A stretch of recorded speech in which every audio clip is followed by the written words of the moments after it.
পুজো শুরু হয়েছিল পঞ্চমী থেকে। আমি মানসিকভাবে তৈরি হচ্ছিলাম আমি বাইরে কি করে যাব, তাই সানগ্লাস, ছাতা, জলের বোতল সবই নিয়ে নিয়েছিলাম। বাইরে প্রচণ্ড রোদ আর সানস্ক্রিন তো ভরে ভরে মেখেছিলাম।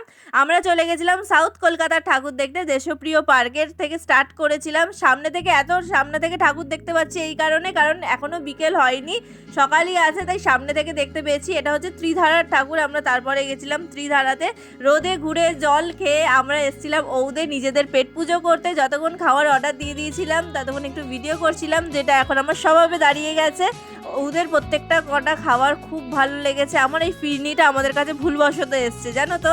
তারপরে আবার হাঁটা শুরু করেছিলাম। এখন আমি বুঝতে পারছি যে আমার বয়স হয়েছে, কারণ আমি আর এখন বেশি হাঁটতে পারছি না। আমি ক্লান্ত হয়ে পড়ছি, ঘেমে যাচ্ছি, তোমাদের কি বলবো।